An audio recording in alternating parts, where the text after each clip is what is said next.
Hello. Thank you for joining us for tonight's educational webinar on shoulder pain and rotator cuff injuries. Tonight's speaker is Dr. Scott Smith, OrthoNeuro orthopedic surgeon. Dr. Smith is a board-certified fellowship-trained orthopedic surgeon specializing in comprehensive care for knee and shoulder conditions, sports injuries, and general orthopedics.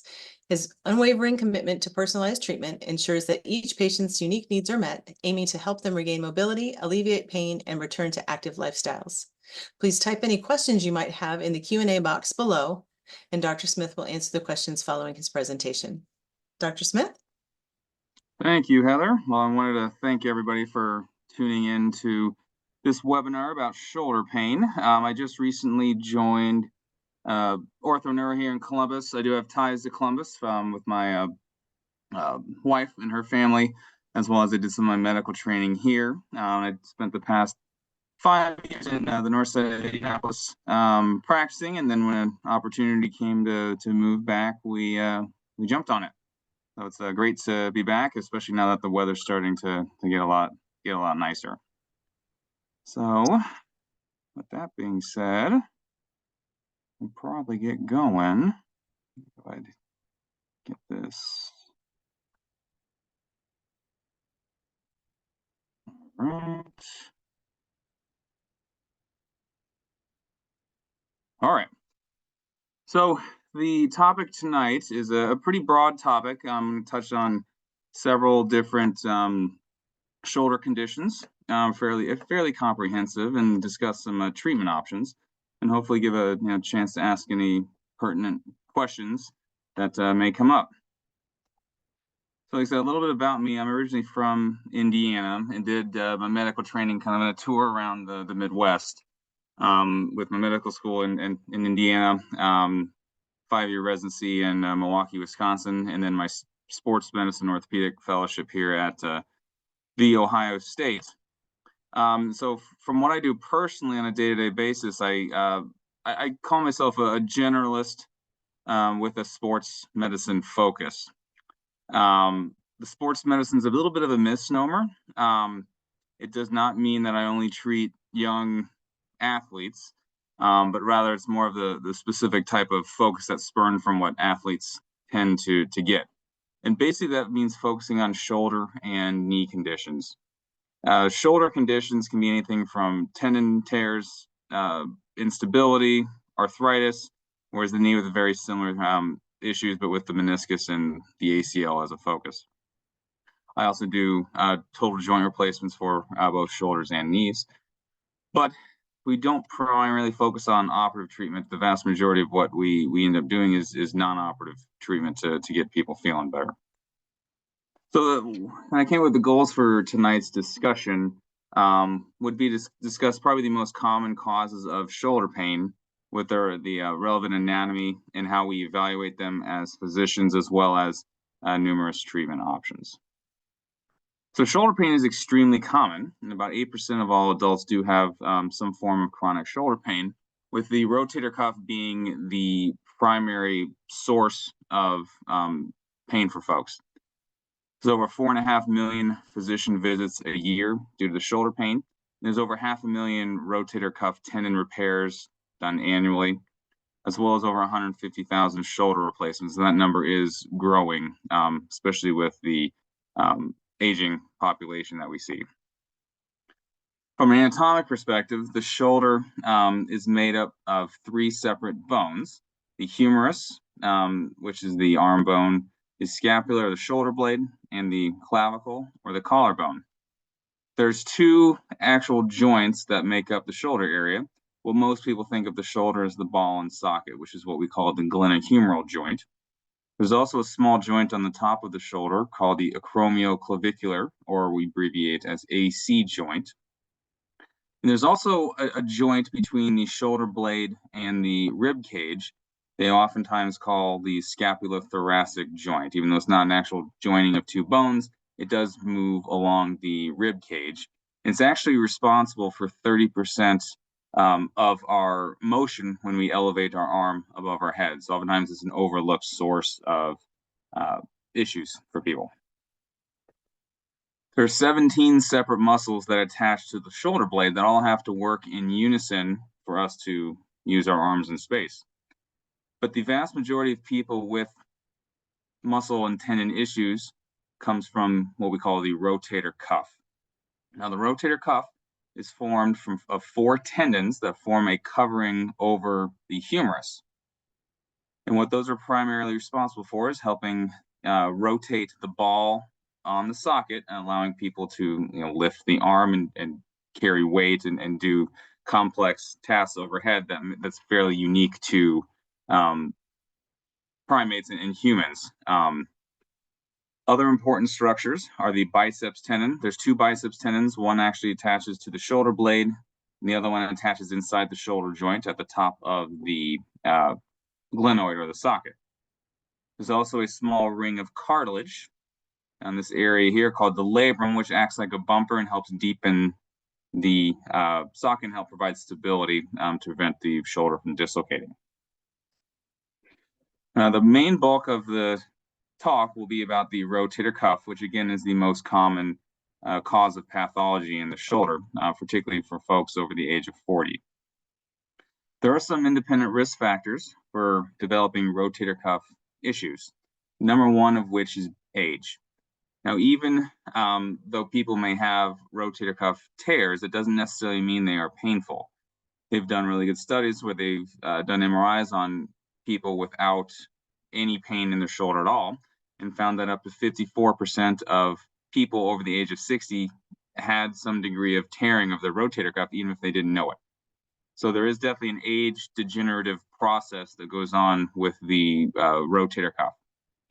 Men tend to have a higher risk factor for developing rotator cuff tears, and we think that may have to do with the differences in activity level between the sexes. Men tend to be more likely to be in fields that require a lot of repetitive overhead lifting.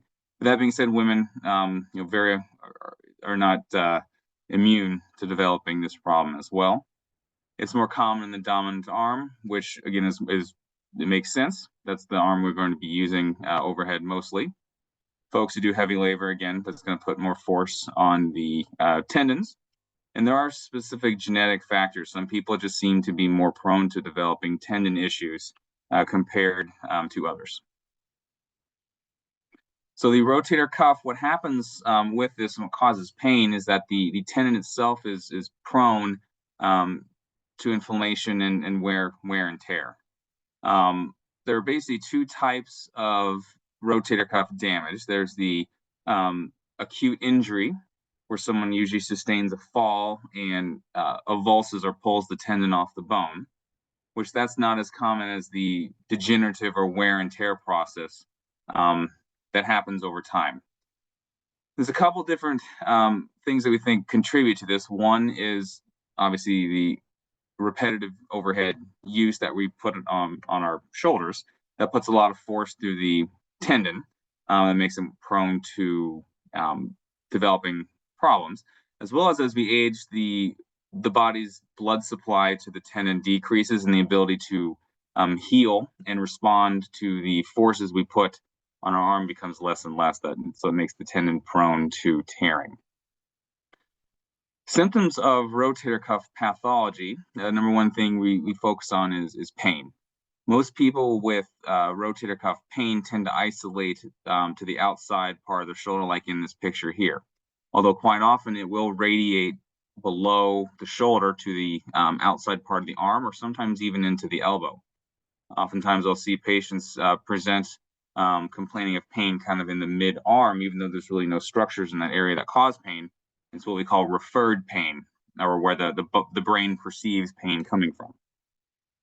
The pain is both at rest with use and at night. We don't know exactly why, but for some reason, rotator cuff pain tends to be worse at night. You would think that when you're laying down and sleeping, we're not using the tendon, so it really shouldn't hurt. But for some reason, nighttime pain tends to be very typical for rotator cuff issues. And then, of course, pain with using the tendon, mainly both lifting and actively lowering the arm, tend to provoke pain. Another thing we really pay attention to is weakness. Usually the folks with more damage to the tendon tend to have weakness as a presentation as well. And then finally, there can be a condition called crepitus. Crepitus means just noise. When there's a lot of inflammation in the tendon or in the area called the bursa, which is around the tendon, that can lead to popping, cracking, kind of sandpaper crackling type noise, which is an indicator that something may be going on in that area. So when we first evaluate somebody with shoulder pain or something that we suspect has a rotator cuff issue, the number one thing we require is a thorough examination. We're taught in medicine that unless you actually lay hands on the patient, kind of put them through a barrage of tests, we're not really physicians. So it's an important thing to have your physician actually kind of test and try to provoke pain and get an indication about what's going on. But a part of the initial evaluation is an X-ray. An X-ray is important because it not necessarily to look at the rotator cuff itself, but to look at the overall health of the joint. Oftentimes people who think they may have rotator cuff issues, with an X-ray shows a lot of arthritis, and that gives us cues as to what exactly is going on. Now, oftentimes people with rotator cuff issues have a totally normal appearing X-ray, like we see in the X-ray on the right here. What we're looking for is the space between the bones, which is where the cartilage is. Cartilage does not have any calcium, so that doesn't show up on X-ray, so it just appears as a space. We're also looking at the space between the shoulder blade on top and the ball.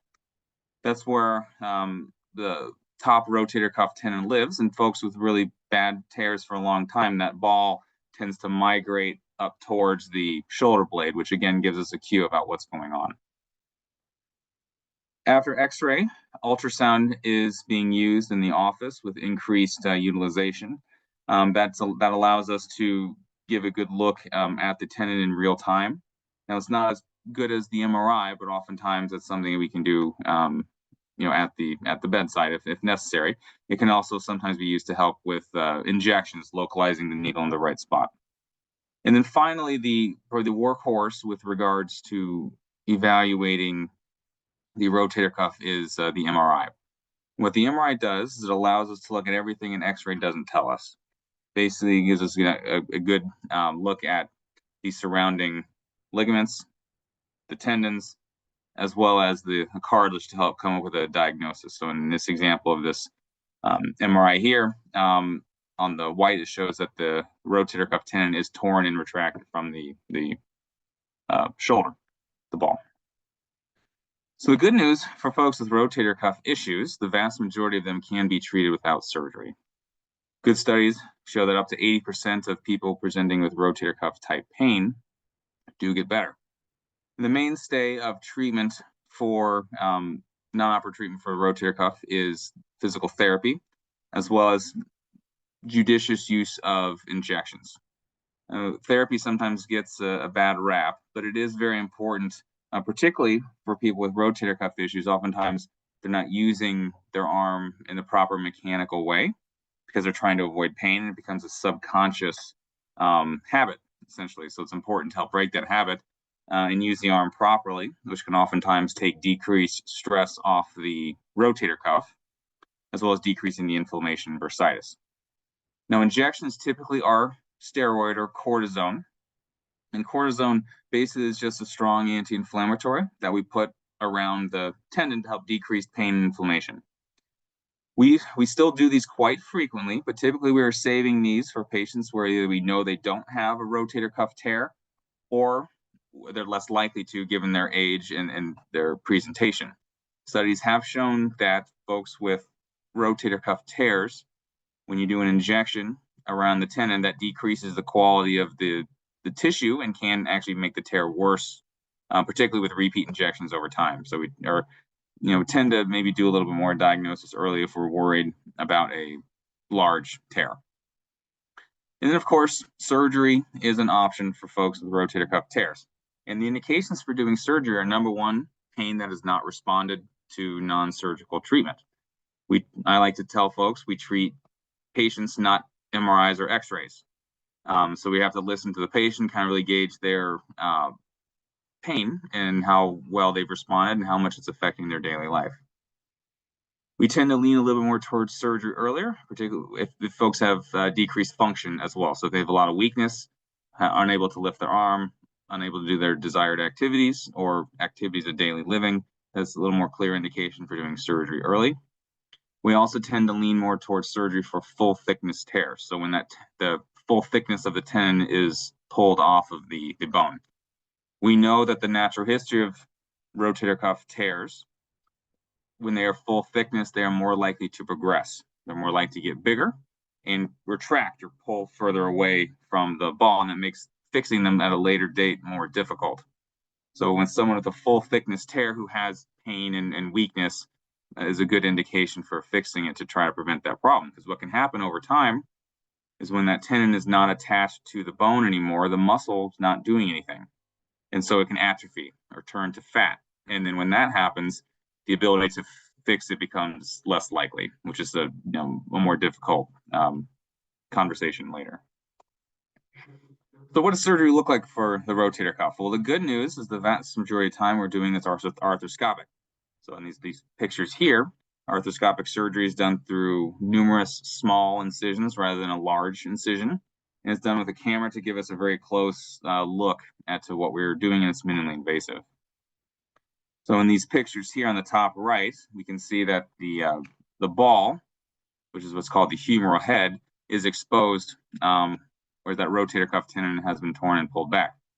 And the way we fix this is we reattach the tendon to the bone. We typically are doing this with anchors.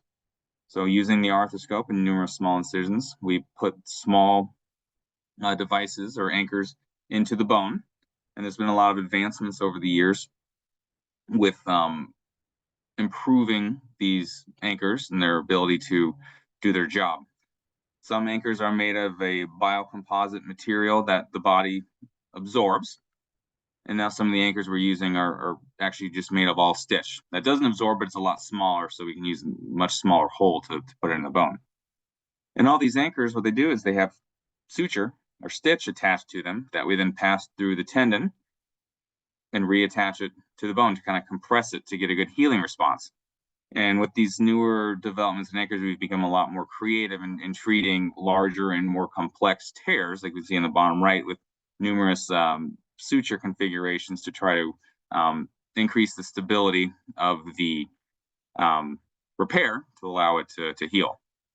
There's also a kind of the cutting edge technology with this is what we call biologic augmentation. So the ultimate problem with a lot of these tendon tears is the biology or the ability to heal is poor. Either the tissue is not very good, or the patient has some factors that's prohibiting it to heal, which is the main risk factor is age. So some of these newer implants that we're using help thicken. Basically, we're using sometimes tissue from human donors, sometimes tissue actually that's been derived from animal protein, but to try to increase the thickness of the tissue to hold suture, as well as concentrate some healing factors to try to promote the healing. So stay tuned with that. There's newer products on the market every year to try to help solve some of these complex problems.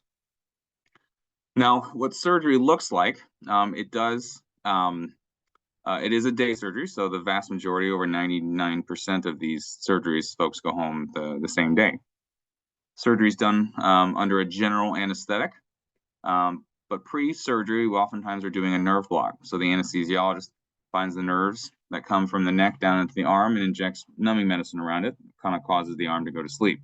That way we have to use less general anesthetic and makes wake up a little easier, as well as the first 24 hours or so of pain is more tolerable. Surgery itself tends to last 90 minutes, sometimes a couple hours, depending on the complexity of the tear. Most folks are put into a sling after surgery. I'm sure you've seen some of these around. Usually it's a sling that has kind of a pillow that sits between the arm and the body to help keep the arm in a neutral position. And we're typically using that sling for about 6 weeks. 6 weeks is about the time that we protect the repair to allow the body to heal before we stress it. Especially for some of the larger tears, if we try to move too early, that hasn't been enough time for the tendon to heal. So moving earlier is a risk factor for the tendon to re-tear.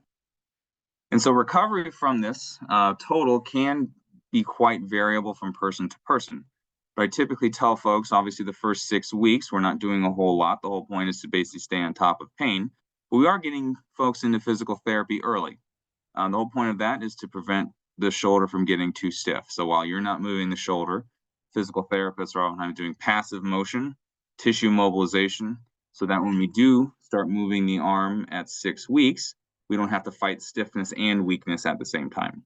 Now, most folks at 6 weeks still are a little bit stiff. They don't have their full motion, which is fine. But over the 12 weeks after surgery, so 6 weeks after we start moving it, the goal is to get full motion. And recovery, final recovery, is very variable from person to person. Sometimes it can take up to 6 to 8 months or even up to a year for the shoulder to completely recover.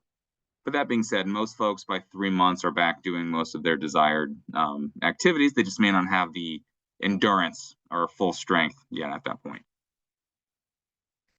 So moving on, we'll now talk a little about the AC joints. And now sometimes these other conditions we're talking about can present at the same time as somebody with a rotator cuff issue as well. The AC joint is that small joint right on top of the shoulder. That's the junction between the collarbone and the shoulder blade. Now, arthritis in this joint is very common. But the good news is the vast majority of people, even if they have bad arthritis on X-ray, it doesn't bother them. This is an extremely common condition, particularly in people who've done any kind of physical activity, whether it's weightlifting, physical labor. So it's more common in men, but often women are very common to have it as well. And this pain is typically isolated right at the joint. So it's right on top of the shoulder. It's usually worse with reaching across the body, doing or pushing away from the body. So doing things like push-ups or bench press. And again, oftentimes it does present at the same time as folks with other rotator cuff issues. So the good news is that most AC joint arthritis can be treated conservatively for when it's really flared. Steroid injections into the joint, just like with other joints in the body, with arthritis, can be very helpful and help alleviating the pain, at least temporarily. I've had folks before where they flared the arthritis for the first time, and I've never seen them again after doing an injection. Now, however, when the pain does recur and other non-surgical treatments aren't helping, it's a fairly easy fix. This is one of the few areas in the body where you can literally just cut out the arthritis. We do this typically arthroscopically, and what we do is we just use a special little burr that removes the end of the collarbone. We preserve some of the ligaments, like you see on top of this picture here, so that the joint isn't unstable, but just removing about 4 to 5 millimeters of bone prevents the bones from rubbing and causing the pain that's associated with arthritis. This surgery can be done both through the scope or through a small incision over the joint. And this surgery in isolation is a fairly quick recovery. Typically, it's about 6 to 8 weeks till people are fully recovered from this. And there's really no lifting restrictions after this. There's a lot of very active weightlifters who have this problem that are able to return to high-level lifting. But again, like I said, oftentimes people with this problem do present with rotator cuff issues. So it's not infrequent for us to address both at the same time, rather than doing having to do multiple surgeries in the future.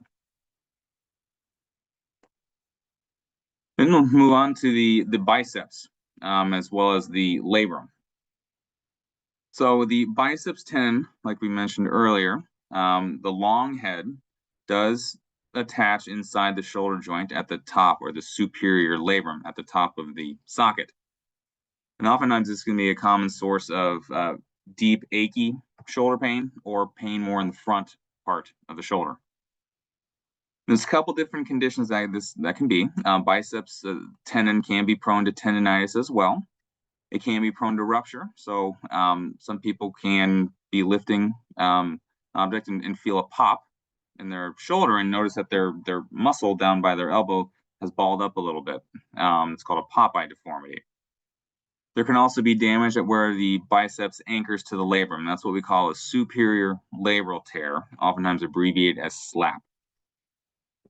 Again, these issues are very common, present at the same time as the rotator cuff. Now, these conditions are not unique to throwers, but these anatomical structures became a lot more focused with them with focusing on baseball pitchers. So we tended to associate these with throwing athletes.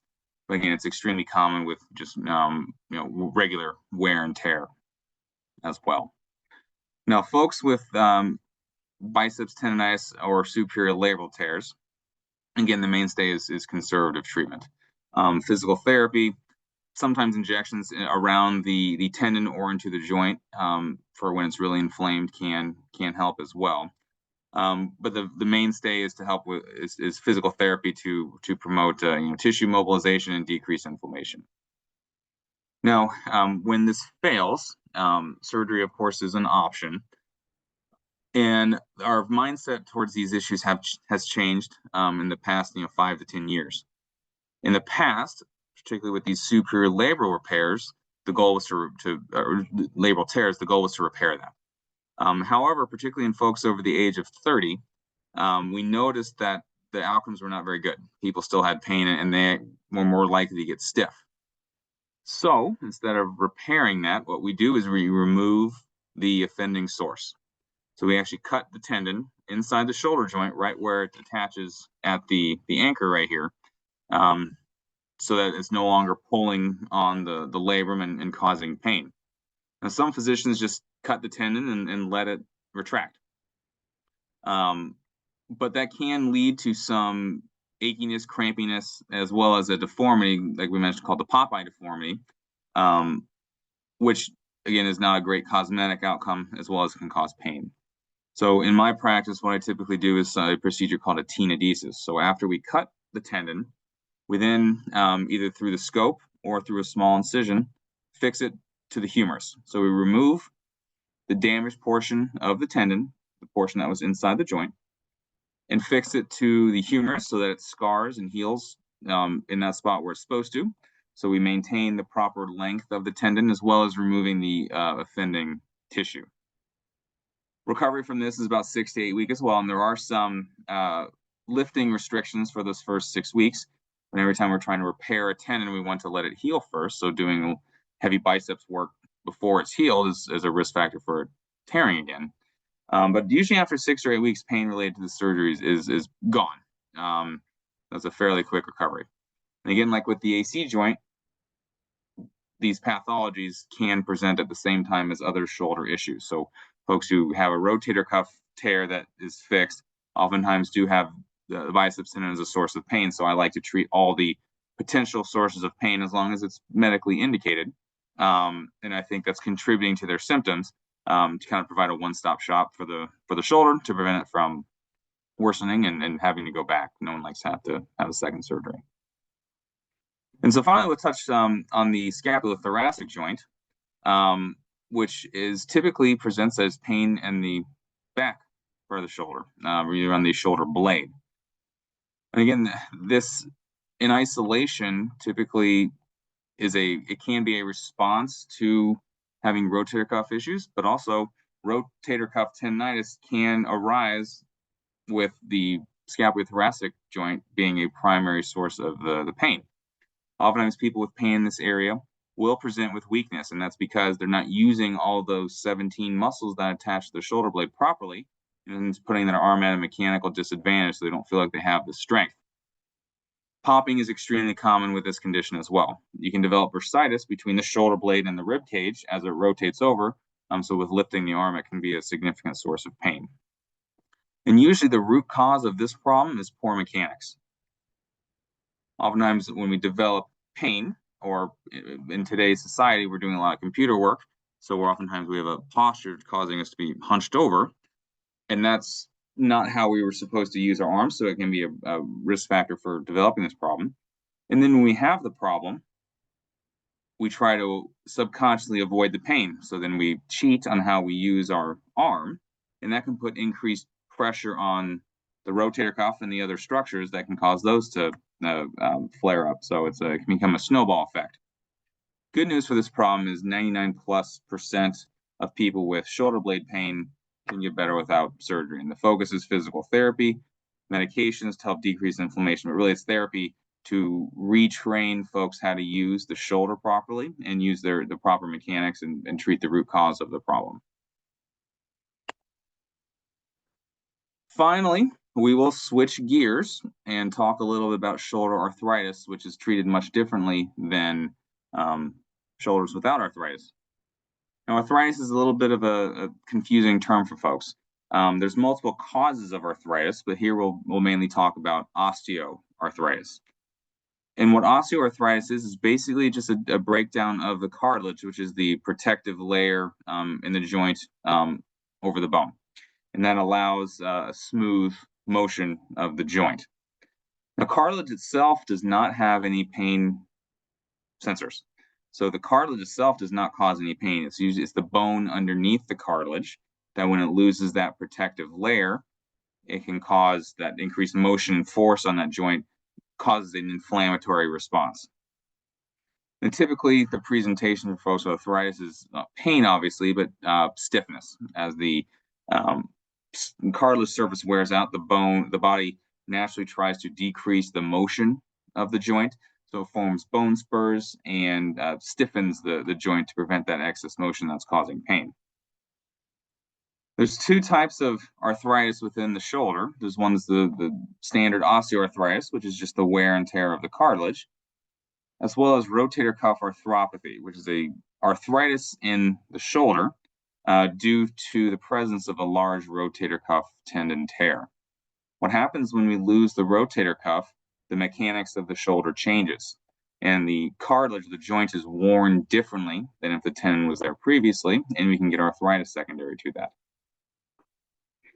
Now, typically, when we initially evaluate people with suspected shoulder arthritis, we tend to again start with an exam. We test the rotator cuff to see if any concern for weakness in the shoulder. The mainstay of, or the hallmark of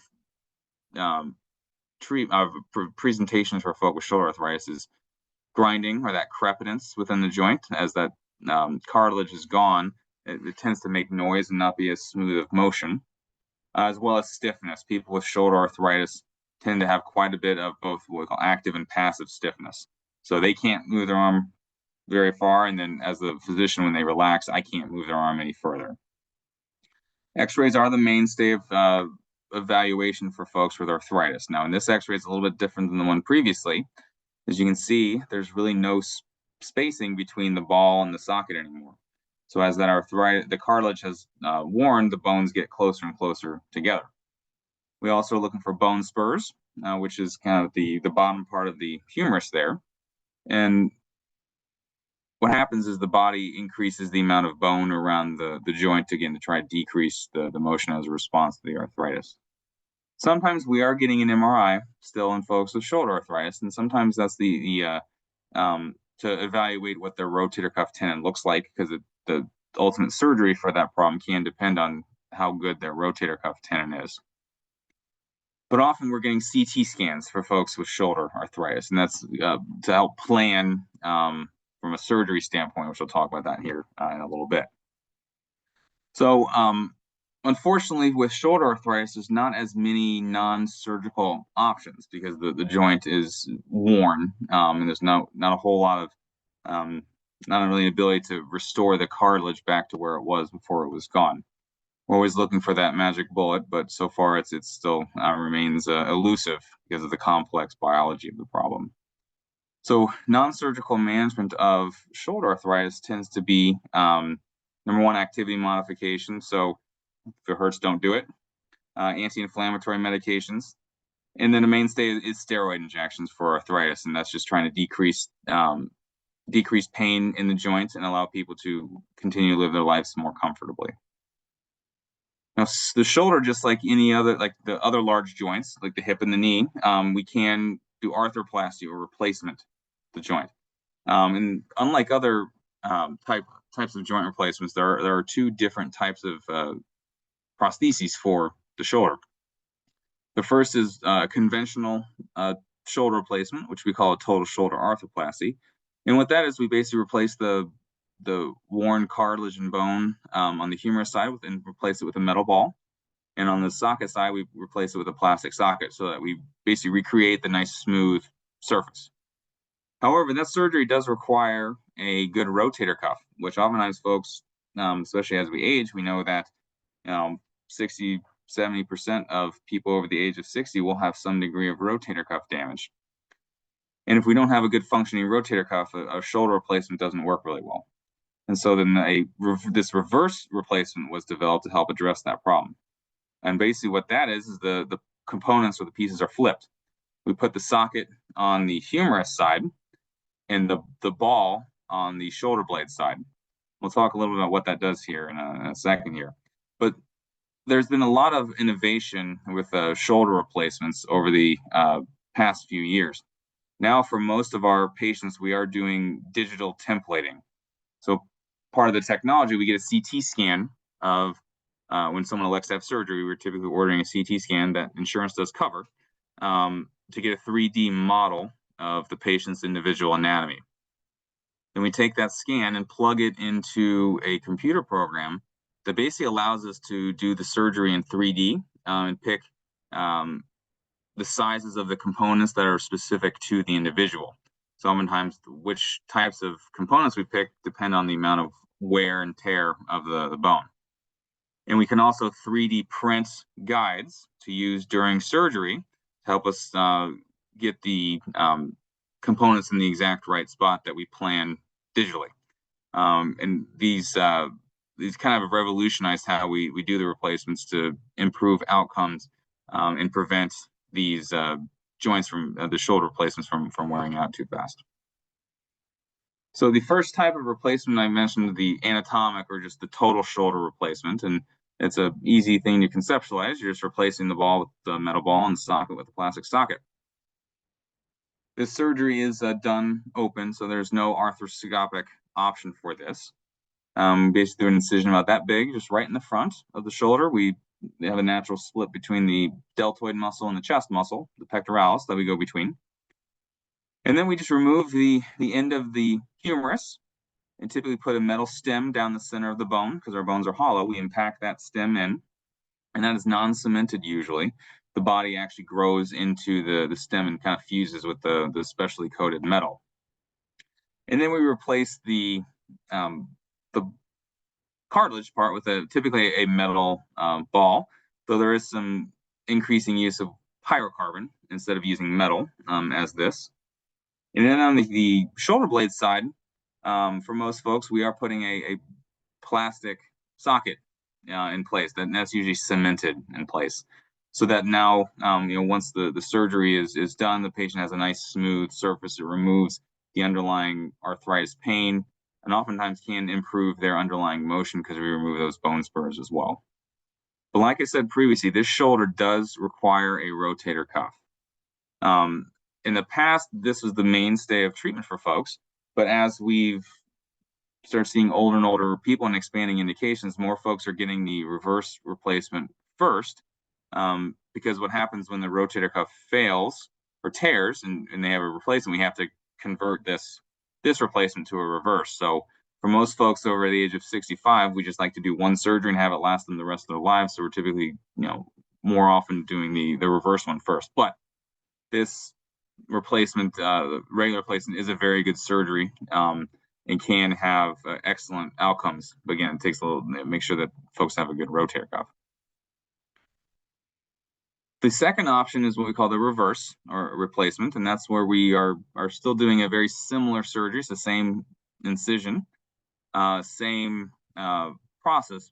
We still remove the end of the bone and put a metal stem down the humerus. But what we're doing, instead of putting the ball there, we are putting the socket on that side. And then on the shoulder blade side, instead of cementing a plastic socket, typically we are putting a little base plate that goes onto the bone that's screwed in place so there's no cement. And then we put the ball on the socket side. And what that does is it changes the alignment of the shoulder and changes how the shoulder rotates. And what that does is it allows people to lift their arm just using their deltoid muscle, so they don't need a rotator cuff to be able to lift their arm to reach things overhead, to do their hair, and do their normal daily activities. Which the problem when you have a regular shoulder without a rotator cuff, that deltoid muscle just pulls straight up, and it doesn't allow us to usually lift the arm without significant pain or weakness. Now, recovery from both types of shoulder replacements are about the same. These surgeries are often done as an outpatient now, but some folks still stay in the hospital just for one day. It's still done with under general anesthetic with a nerve block. We still use the sling for 6 weeks, just like with the rotator cuff, and that's just basically to allow the prosthesis to heal, allow the tissues to recover a little bit before we start lifting the arm. But apart from the first 6 weeks in the sling, the recovery from a shoulder replacement, even though it's more invasive, is actually faster than the rotator cuff usually. Most people have a full recovery by 12 weeks after surgery. Now, they still continue to improve for up to that 6 to 8 months, but in terms of having recovery in their pain, as well as regaining their motion, tends to be a little bit faster with the replacement rather than the repair. Now, there are some permanent restrictions, particularly with that reverse replacement. It's not a great option for folks who really want to do very heavy lifting, weightlifting type of activities, because the joint is just not designed to do that. However, folks with shoulder replacements regular shoulder replacements can do a little bit more from that standpoint. But overall, it's the reverse. In the past, it was about 80% of our surgeries were the regular replacement and 20% were the reverse. And like I said, now it's been switched because we don't like having to go back and redo things, and we've kind of expanded the indications for doing that reverse replacement first, and had really, really good outcomes from that standpoint. So I wanted to thank everybody for tuning in and listening to some of these issues regarding the shoulder, and I'd be happy to take any questions. Sure. So the first question is surgery required for all large rotator cuff tears? That's a great question. And ultimately, that does depend on the presentation of the patient. I have a hard time looking at somebody in the eye if they have no pain or minimal pain. They have really good function. I have a hard time telling them they have to have a big surgery. Like I said, I use the phrase, I like to treat people, not MRIs. So that's the number one thing. If someone is is satisfied with their activities of daily living, as well as minimal pain, that's something we can watch and see. In terms of fixing the tear, sometimes the tear is too big to actually fix, and that's where we kind of may have to change the mindset to do more of a replacement option. But if it's a large tear, but it's fresh, meaning that we think we can pull it back down to the bone, and people are having a lot of pain or dysfunction with it, that's how we typically at least entertain the idea of doing surgery earlier rather than later. Will a rotator cuff heal without surgery? And a very good question. Particularly when tears are full thickness, they do not heal. It's a biologic issue. When the tendon is pulled off of the bone, nothing is going to magically bring it back down, unfortunately. Now, partial thickness tears, where it's less than 50% the width of the tendon, I don't know if they necessarily heal by themselves, but they can become less painful over time. And those partial thickness tears have a less likelihood to progress to a bigger tear than if the tendon's already fully torn. Now, they still can, so it still requires some observation. But the smaller the tear, the less, if it's less than full thickness, those oftentimes we may steer more towards non-surgical treatment initially, because they can get better. Now, whether they fully heal, I don't think they magically regrow to where they were before, 30 years before, but they can definitely become less painful. If I have an old rotator cuff tear that wasn't fixed and now my pain is worse, can I get it fixed now? Absolutely. And again, the ability to fix it is going to depend on what it looks like now. Like I said, those tears can progress.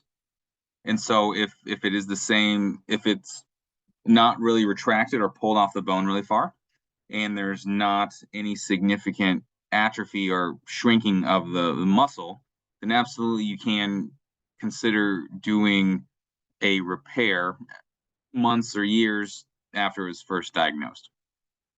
However, if the natural disease process has if it's progressed to the point where it's significantly retracted, or if that muscle has atrophied, going through a big surgery to try to repair that, sometimes it's not, juice wouldn't be worth the squeeze. So that was why we would at that point consider either continuing non-surgery treatment or more likely the replacement if the tendon is not able to be repaired. Can I have a total shoulder if I have a rotator cuff tear? So usually, if there is a significant tearing of the tendon, like I said, doing the regular shoulder replacement is probably not the best option. Now, sometimes, again, everything is little shades of gray. Sometimes if it's a very, very small tear, we can try to repair it at the same time. So when you do a regular shoulder replacement, if it's a very small tear, you can try to fix it. But most folks by that point do have a larger tendon tear, or they decide, you know what, I just want to have one surgery and not have to worry about it. But if there is major tendon tearing, particularly in patients over the age of 60, I try to convince folks to go with the reverse replacement route first, because we have shown good outcomes, survival at 15, 20 years with that reverse replacement. And so I like doing one surgery and being done with it and not having to go back and again. Can you fix AC joint arthritis? So arthritis by itself, again, it's kind of the AC joint that has the same problem as other joints with arthritis. There's no real ability to regrow cartilage and make it like it was normal when the patient was younger. Compared to other ages, other joints in the body, it is easier to take care of AC joint arthritis when someone does elect to have surgery, and you just remove the end of the bone. That bone typically does not regrow to the same degree that was previously, so there's going to be no more rubbing of the joint. So that's how we fix AC joint arthritis is just by removing the end of the bone and eliminating the problem. What is frozen shoulder and how is it treated? Great question. It's something we did not talk about tonight, but happy to talk about a little bit. Frozen shoulder, the medical term is adhesive capsulitis. And what happens with that condition is there's an underlying inflammatory problem, whether it can be from an injury, there are other medical conditions that can cause it. But what happens is a very strong inflammatory reaction in the shoulder joint. And typically this is in folks without other problems, no arthritis, no rotator cuff tears, no biceps issues.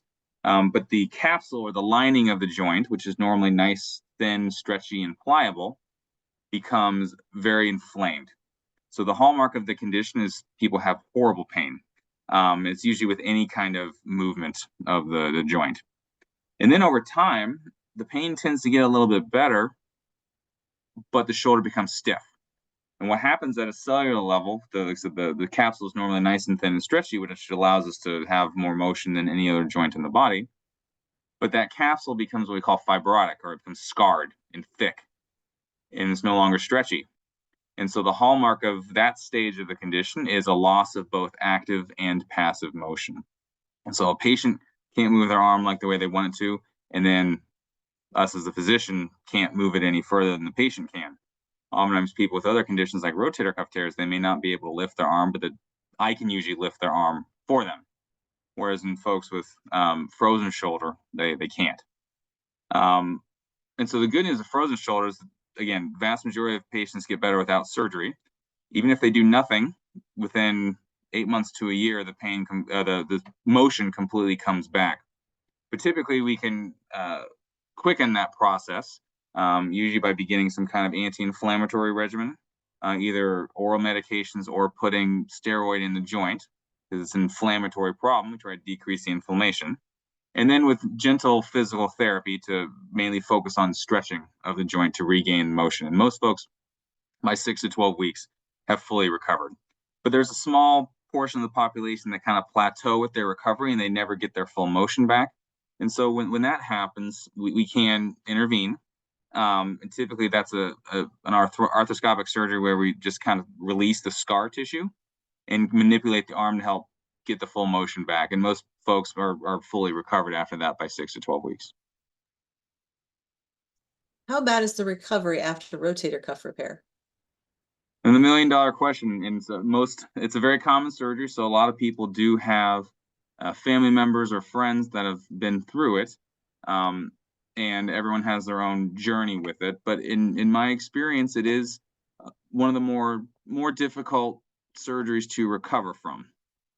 Even though it is minimally invasive, there is discomfort with it. But I think the main issue behind it is the 6 weeks in a sling. It's hard to be down using an arm for 6 weeks while that recovers, and then trying to regain the motion and strength afterwards. It can be a lengthy process, and it's very easy for patients going through it to get discouraged because we like quick fixes, and this is unfortunately not the quickest fix. But the vast majority of folks by 6 to 8 months are significantly better than they were before surgery.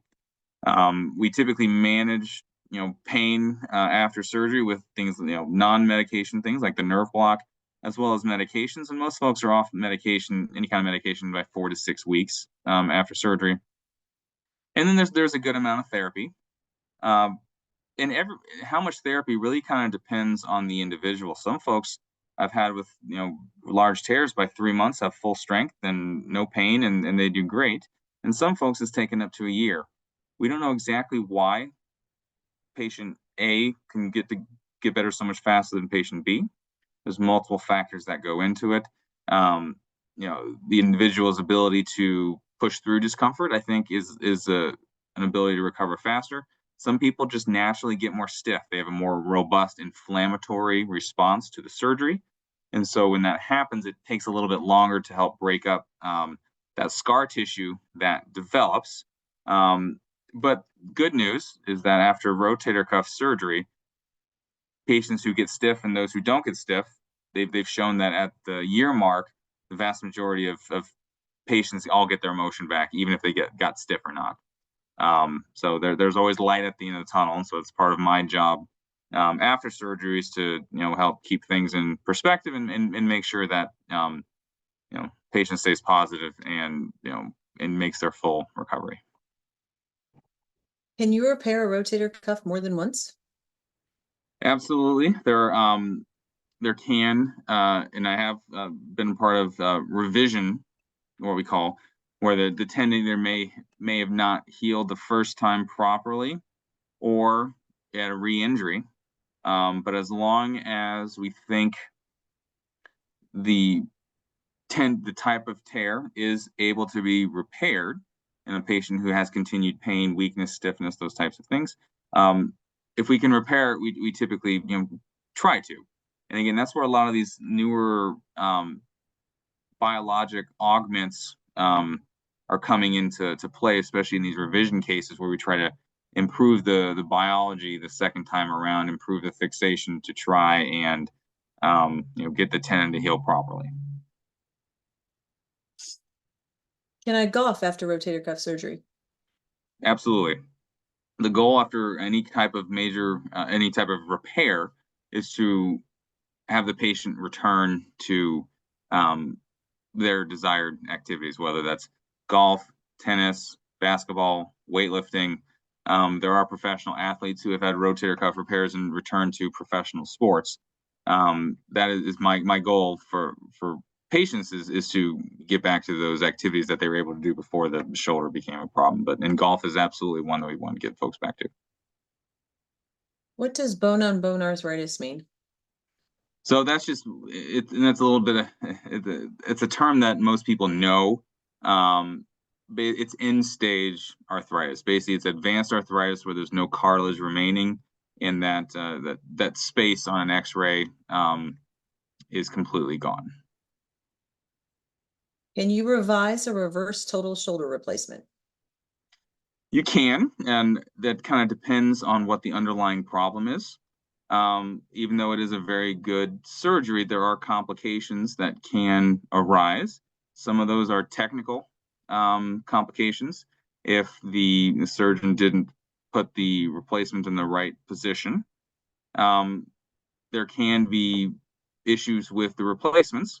There are some out there that over time can, for whatever reason, the plastic piece can wear out. And if if the body didn't heal properly, so those, we don't cement a lot of them in place.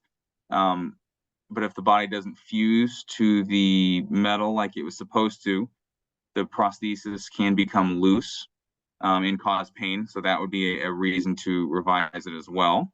And there are unfortunately some folks who do have an accident and fall and may fracture around the replacement, and that sometimes does require it to be revised as well. And one thing we didn't discuss was infection. Infection is thankfully it's not a very common problem, but it can be a source of prolonged pain after a shoulder replacement. The problem with that is bacteria can stick to metal, and because metal is not a part of our body, it doesn't have blood flow, antibiotics don't really work for these special types of bacteria that are able to adhere to it. And so that can be a chronic source of inflammation. And when that is the case, you do have to revise or redo the replacement to get the infected prosthesis out. But thankfully, that's not very common.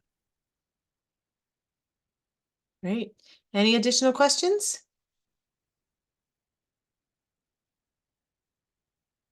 No. Well, thank you very much, Dr. Smith. Thank you, everybody. Thanks for having me. Thank you for participating in tonight's webinar. Our next webinar will be held on June 6th.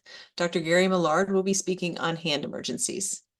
Enjoy the rest of your evening. Good night. Thank you.